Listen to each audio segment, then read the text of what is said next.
두근두근 두근두근두근두근. 이럴 때는 이분을 만나야 합니다. 먼저 소개 좀 부탁드릴게요. 안녕하세요. 저는 전남대학교 병원에서 근무를 하고 있고 주로 이제 저는 순환기내과, 그 중에서도 가슴이 두근거리는 병을 담당하고 있고, 그래서 부정맥이라 부르거든요. 부정맥을 전공하고 있는 이기용입니다.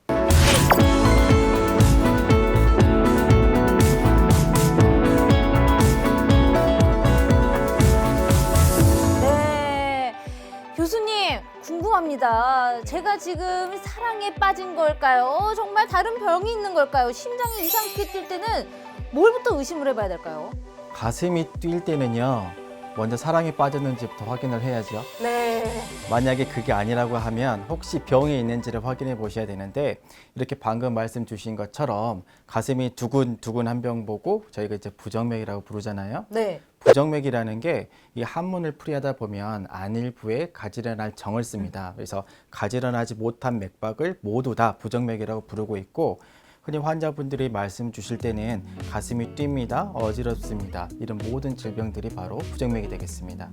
심장이 불규칙하게 뛴다. 그렇다면 부정맥.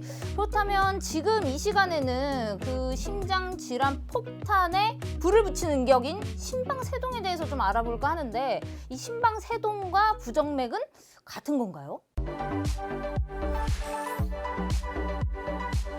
아닙니다. 이 심방세동도 일종의 부정맥의 일종이 되는 거고요. 부정맥이라는 거는 말씀드렸던 것처럼 맥이 불규칙한 맥박을 모두 다 부정맥이라고 합니다. 그래서 맥박이 너무 느릴 수도 있고 너무 빠를 수도 있고, 네. 그래서 부정맥 안에 포함되는 질병은 100가지가 넘게 있어요. 어쨌든 심장이 불규칙하게 뛰는 병이라고 했을 때는 부정맥이고, 그 중에 한 부분을 차지하는 게 바로 심방세동이 되겠습니다. 아, 심방세동은 그럼 부정맥의 일환이라고 생각을 하면 되겠네요. 그렇죠.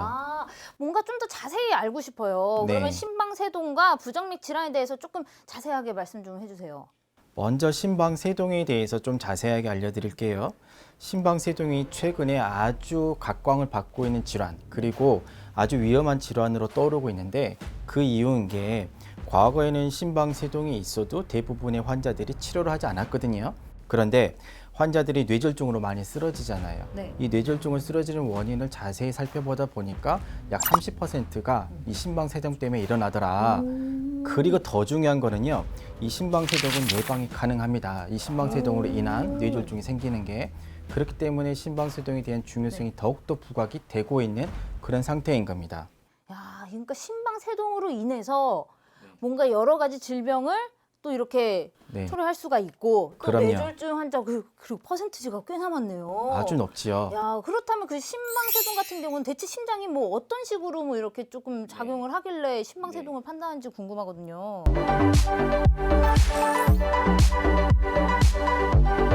자, 심방세동이라고 할 때는 심방이 세동, 미세하게 떤다는 소리거든요. 네. 심장 그게 심방이란 부분하고 심실이란 부분으로 구성이 되어 있습니다. 그 중에서 심방이 미세하게 떤다는 건데, 네. 자, 우리가 손을 쥐었다 폈다 하게 되면 네. 우리가 이렇게 보통 우리가 맥박을 1분에 60번 정도 뛴다고 하잖아요. 네. 자, 60번 쥐었다 폈다 해보세요 라고 하면 할 수 있습니다. 자, 100번 이상 쥐었다 폈다 하세요. 됩니다.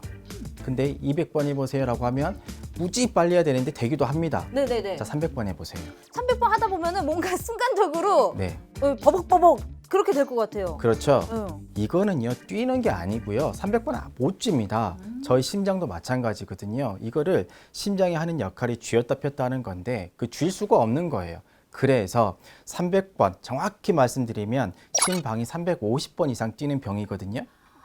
그러면 심방 입장에서는 이게 뛰는 게 아니고 그냥 덜덜덜덜덜 뛰게 됩니다.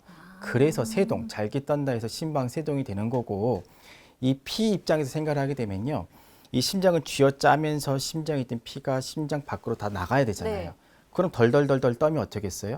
피가 못 나갑니다. 못 나가고 심장에 이 옹삭진 곳들이 되게 많아요. 피가 고일 수 있는 곳. 그런 부분에 이 피가 고여 있다가 피가 고이게 되면 이게 굳습니다. 네. 그렇게 피가 굳어 있으면 우리가 상처 나도 피딱지가 생기잖아요. 그런 식으로 심장 안에 굳어 있다가 나중에 이게 하나씩 뚝뚝 떨어져 나가요. 네네. 뚝 떨어져 나가면 심장 다음에 바로 연결된 데가 바로 우리 머리, 뇌로 뚝 떨어져 나가면 이게 바로 뇌졸중이 되는 겁니다. 실은 심방세동 하게 되면 가장 심방세동과 연관된 가장 무서운 병은요, 뇌경색입니다. 뇌경색이 심방세동이 있는 환자에서는 5배가 더 많이 발생된다고 되어 있거든요. 없는 환자에 비해서. 그렇기 때문에 혹시나 내가 심방세동을 가지고 있는데 네. 손에 힘이 떨어진다든지 말이 잘 안 나온다든지 했을 경우에는 혹시나 내가 뇌경색이 오는 건 아닌지 반드시 살펴봐야 되고, 뇌경색이 한번 발생하게 되면 이것 때문에 또 사망률이 2배 이상 증가하게 되거든요. 그래서 심방세동이 있는 환자들은요, 반드시 뇌경색 초기 증상들이 오는지 주의 깊게 살펴봐야겠습니다. 야, 너무 무섭네요. 그러니까 이 심방세동으로 인해서 초래될 수 있는 질병들이 너무 많기 때문에 좀 빠르게 예방하고 빠르게 좀 진단받고 치료가 이루어지면 정말 좋겠다라는 생각이 들거든요. 그렇다면 이 심방세동에 뭔가 주요 증상 같은 것들이 있을까요?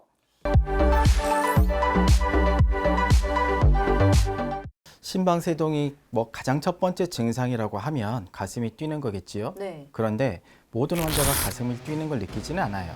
특히 이제 연령이 증가할수록 이 증상이 둔감해지거든요.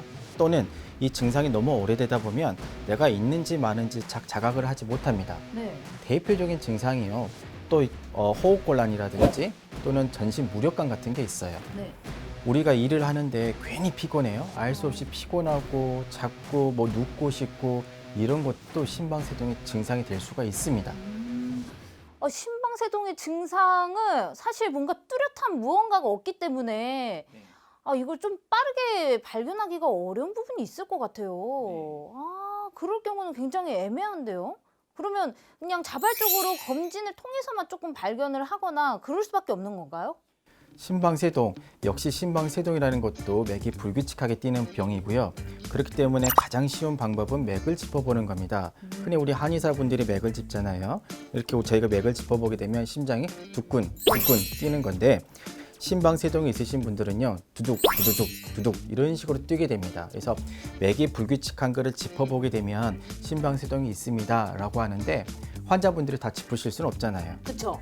그래서 앞서서 말씀드렸던 환자분들이 가슴 두근거리는 증상이 있다든지 호흡곤란이 있다든지 또는 전신 무력감이 있다든지 이런 증상이 있었을 때는 실은 가장 정확하게 알 수 있는 방법은 심전도를 체크를 해보면 정확하게 알 수가 있습니다. 사실 지금 이 심방세동의 그 주요 증상이라는 게 뭔가 완전 특이한 점이 있거나 뚜렷하진 않지만 그런 증상을 본인이 느끼고 여러 요소가 뭔가 판단이 좀 심방세동으로 의심이 된다면 그때는 꼭 병원을 찾아주시면 되겠네요. 근데 이거 정말 심방세동 이렇게 뇌졸중으로도 이어질 수 있다고 하니까 굉장히 두려운데 대체 이런 거는 왜 생기는 걸까요?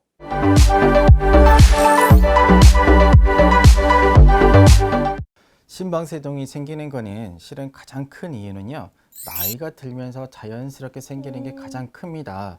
나이 드는 것도 서러운데 그런 확률까지 높여야겠냐고요. 흔히 이제 제가 환자분들에게 설명드릴 때 네. 누구는 암에 걸리고 싶어서 암에 걸리는 게 아니고, 그렇죠. 누구는 심근경색에 걸리고 싶어서 걸리는 거 아닌 것처럼 심방세동도 나이가 들면서 심장 안에는 다양한 염증 반응들이 일어날 수가 있거든요. 흔히 우리가 감기만 알아도 심장 안에서는 염증 반응이 일어납니다. 이런 상처들이 한 번, 두 번 쌓여가지고 이것도 심방세동을 일으킬 수 있고요. 또 하나 또 중요한 심방세동의 원인이라고 하면 고혈압, 당뇨병, 많은 분들이 알고 계시죠? 또 고지혈증, 이런 만성 질환도 역시 심방세동을 일으키는 원인 질환이라고 되어 있습니다. 뭔가 이 심장과 관련된 질환은 뭐 평소에 가지고 있는 뭐 당뇨병이나 고혈압이나 고지혈증 이런 부분에 크게 영향을 받는 건 정말 명백한 사실인 것 같아요. 맞습니다. 그런 거 말고 또 이 유전적인 요인이나 그런 것도 또 있을 수 있나요? 물론 유전적인 요인도 있다고 밝혀주고 있는데요. 정확하게 어떤 팩터 때문에, 어떤 요인 때문에 심방세동이 생긴다, 여기까지는 정확하게 밝혀져 있지는 않고요. 더 중요한 게 우리가 일상생활을 하다가 술을 많이 마시거나 너무 뚱뚱하거나 이래도 심방세동이 잘 걸립니다. 어머 어떡해요. 저 어제도 한잔 했는데. 흔히 근데 그렇게 조금 음주를 하다 보면 저도 지금 자칫 좀 생각이 드는 게 한 번씩 그렇게 심장이 좀 신나게 놀아서 그런 거라고 생각을 했는데 뭐 의심을 한번 해봐야겠네요. 그렇지요. 이렇게 술을 많이 드시다 보면 심방세동이 걸릴 확률 또는 심방세동이 악화될 가능성이 매우 높아지게 됩니다. 네. 그래서 술을 마실 때는요, 굳이 어느 정도 마셔야 돼요? 라고 물어보시게 되면 하루에 술 한 잔만 드세요 라고 말씀드리거든요. 한 잔이라는 거는 맥주로 캔 하나, 네. 소주로 한 잔 정도, 반주 정도까지는 괜찮고 이 이상을 넘어서게 되면 심방세동이 악화된다고 되어 있습니다. 본인이 절제할 능력이 없다면 그냥 멀리 하시는 게 좋을 것 같아요. 예. 들어보니까 위험 요소들이 정말 많은 것 같아요. 심지어 네. 이제 심방세동으로 인해서 다른 질환이 있을 수 있다고 말씀해 주셨는데 네. 그 대표적인 뇌졸중 말고도 뭐 다른 네. 또 유발될 수 있는 질환들이 있는 건가요?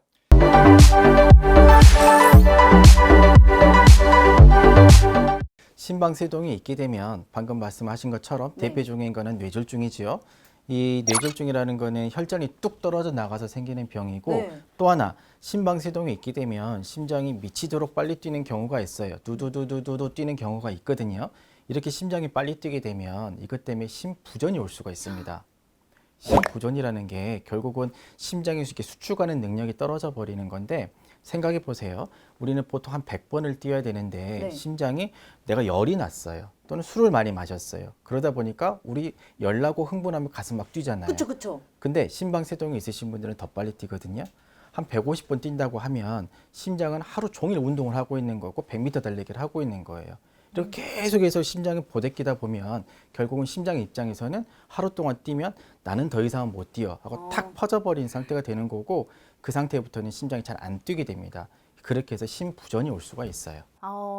자, 심방세동 가슴이 조금 이렇게 불규칙하게 뛴다. 이거 무시하고 넘어갈 일이 아닙니다. 그 심방세동이 어떤 모습으로 변질이 되어 우리를 덮칠지 모르기 때문에 그 증상을 제대로 파악하고 병원을 빨리 찾아주시는 게 굉장히 중요한데요.